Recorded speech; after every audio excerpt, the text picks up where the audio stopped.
Here we are at the Idaho-Utah border. Welcome to the final state of the Fly Shop Tour.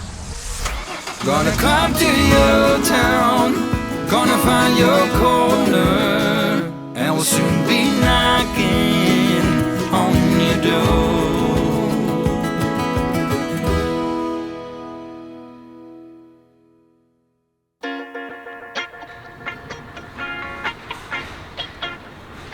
We headed into Orem, where we checked into our Airbnb, and then the next morning, got to go hang out with the boys at Fly Fish Food, Cheech and Curtis. It's day one out here in Utah.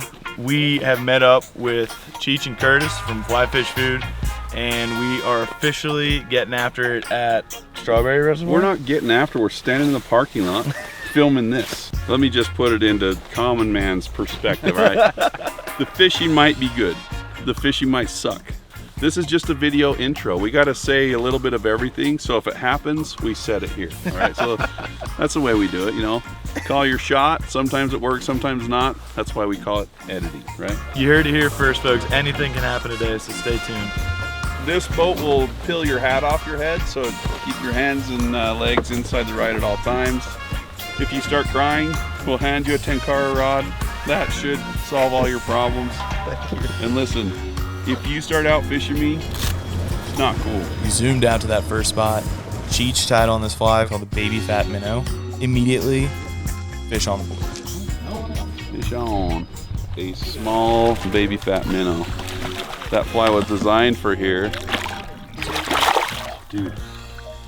Here you go? Yeah. Dude, I'm gonna release a fish through the net like that and I'm gonna put my hand through and flip off the camera. I'm in a flip off video battle with the special teams coach for the Jets.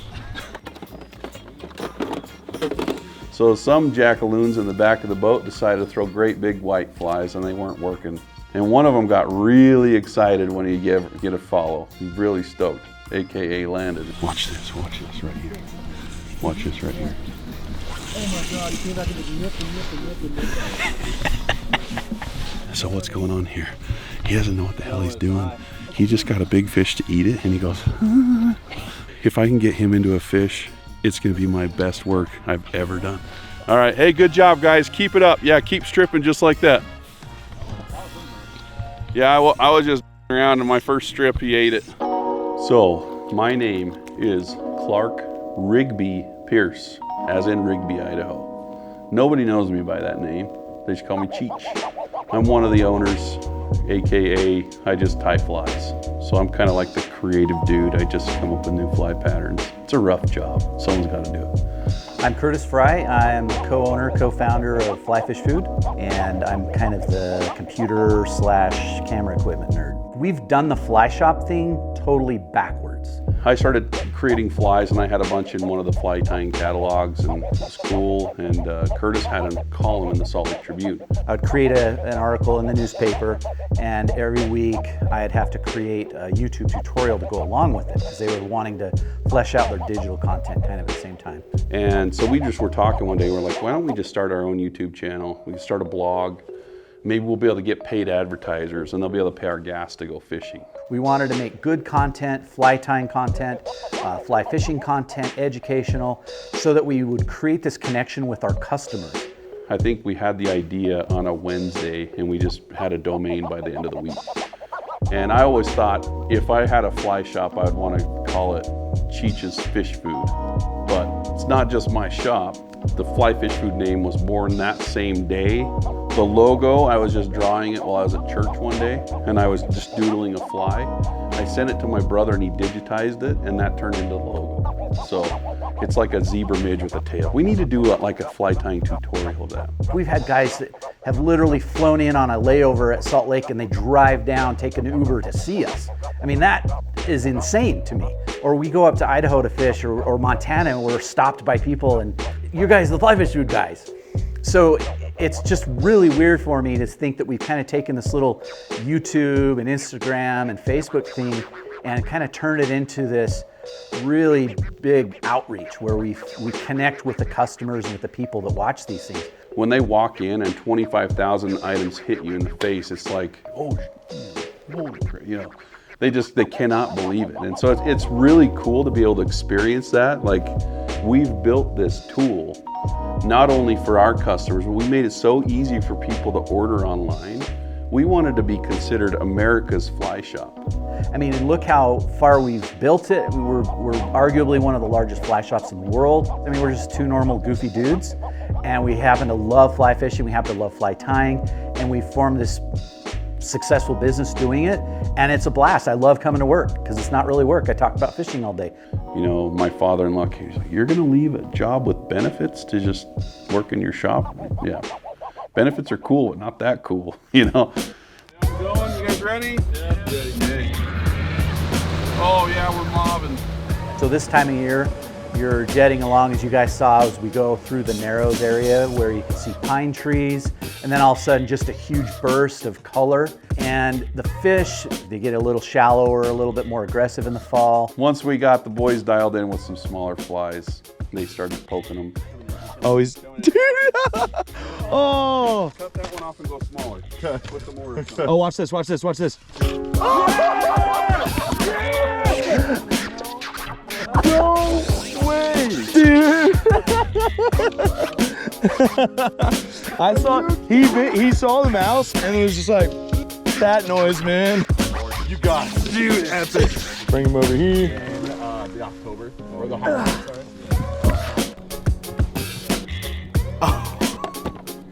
Let's go, man. He doesn't like to turn around, that's for sure. Okay, he gonna eat it. Boom! Oh!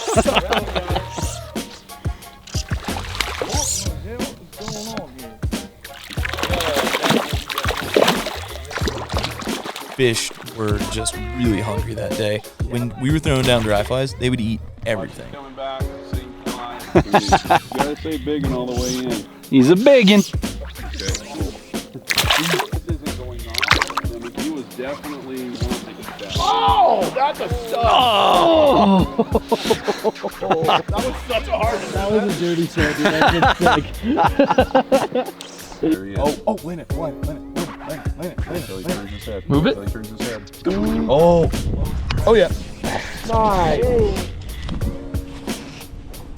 Oh boy, here we go. This is a fun game we'll play called I'm Wrapped Around the Ladder.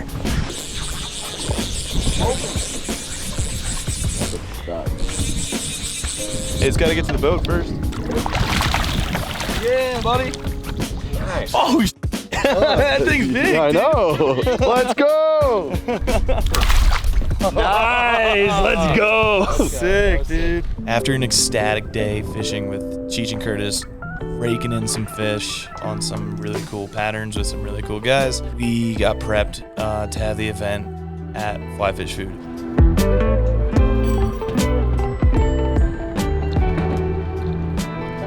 Traeger showed up. They set up some grills and some lemonade for everyone. That was nice. I went out and grabbed some caffeine-free sodas as well as some other beverages that everyone can enjoy. The conservation group that we were meeting up with there was Fish for Garbage. Those guys were great. They showed out super enthusiastic. They set up a tent right next to ours. They do a really cool thing where it's more of a grassroots initiative as opposed to like legislative-based fight. If you're walking around in the river, think to yourself, there's no trash here. That's because guys like Fish for Garbage are out there taking care of their ecosystem. This is the final stop and the final event of Flylords Fly Shop Tour 2022. We want to thank Fly Fish Food as well as the state of Utah for having us. So let's give it up for Utah. Thank you guys. We were able to raise just over $2,000 for Fish for Garbage. That's all you guys.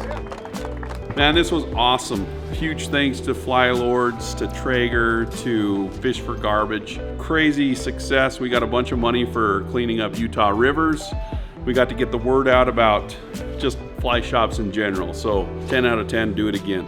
You know, this is a somber note for us. The tour is officially close to an end now. We have Dutch John tomorrow, where we're gonna head down there and then meet up with a couple friends and check out the local fly shop down there. And then after that, it's gonna be putting our wheels to pavement and heading home. This tour has been a really special experience for all of us, and it's going to be pretty hard to say goodbye to the folks that we've been on the road with. So damn grateful to be able to do this. I'm going to cut this off because I'm going to start getting emotional, but thank you guys so much, and we'll see you on the other side.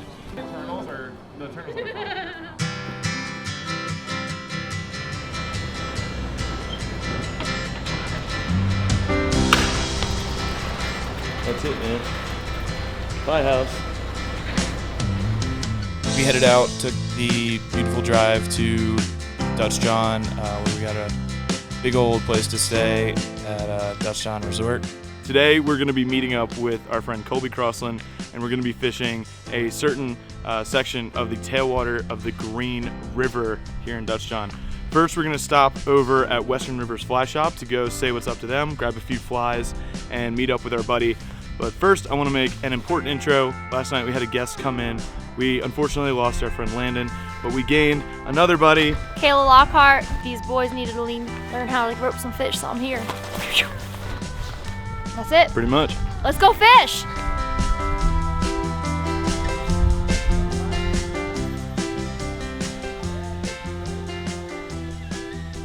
Take one, marker.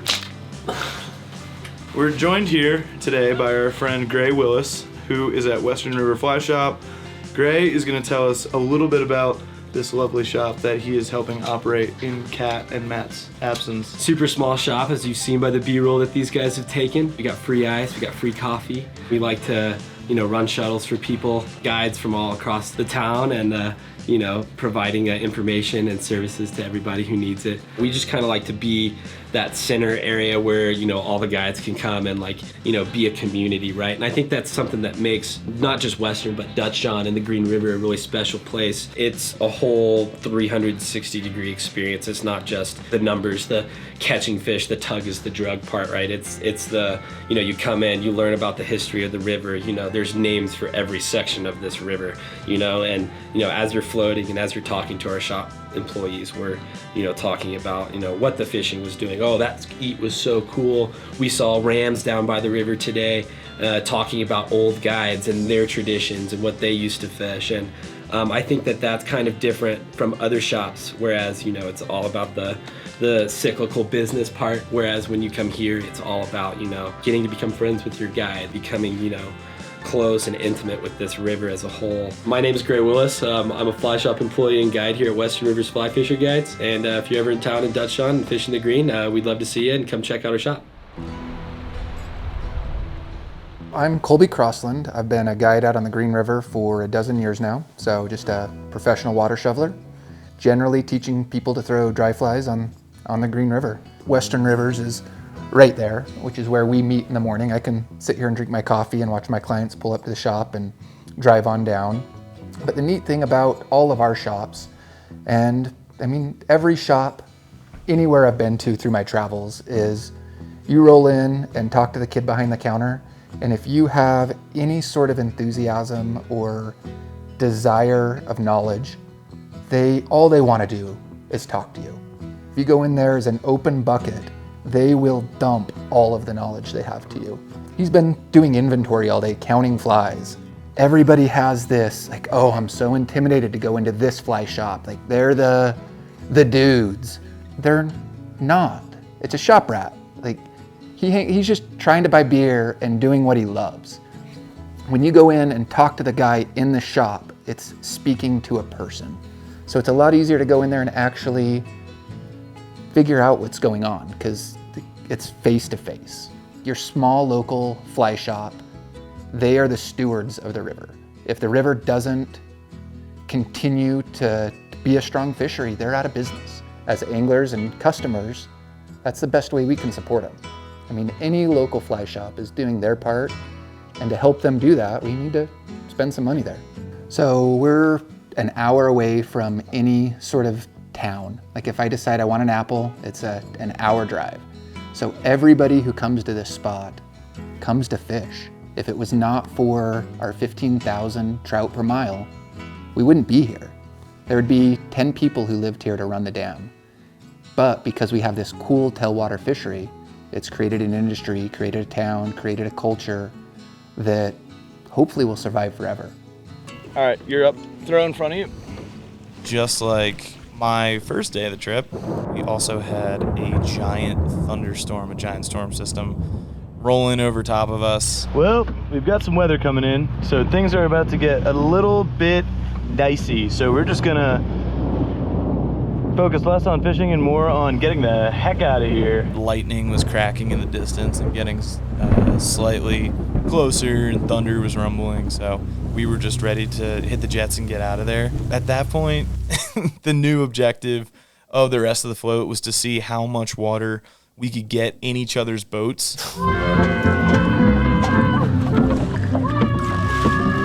There was a boat pirating sequence to where some rowers were swapped out and some involuntary boat takeover happened. I got it, baby. There was so much love, man. Like, everyone was just so happy, and like, we're all such good friends that fishing or even picking up a rod was like the last thing we were even focused on. Because he is. Croc, look out the gator. It was how much fun we could have before we hit that boat ramp. What started off as something that seemed so unfeasible and such just like another idea, it was just pitched up in the office one day, actually happened. And not only did it actually happen, but we were now sitting in the last moments of it. Putting together an idea like this and then watching the community come together and feed off of it and thrive and give us the energy and the support that we needed to pull something like this off was truly incredible. The amount of time that people put into this idea to help us out. You know, when you call Fly Fish Food or Cutthroat Anglers or Blue Quill Angler or any of these shops that we went to, and you're like, hey, we want to come and go fishing with you guys, and we're doing this fly shop tour, and they're like, hell yeah, let's do it. And then they're putting together their guides and they're moving their schedules around and they're printing posters to talk about the event that we're having. So I just want to close it out with saying thank you so much to all the people who supported this journey of ours. Big shout out to Turtlebox Audio, Yeti Coolers, Sage Fly Fish, Costa Sunglasses, Adipose Boatworks, and Sims Fishing Products. Super big shout out to all the sponsors.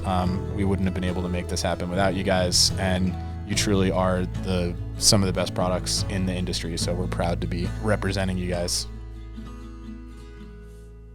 So what's next?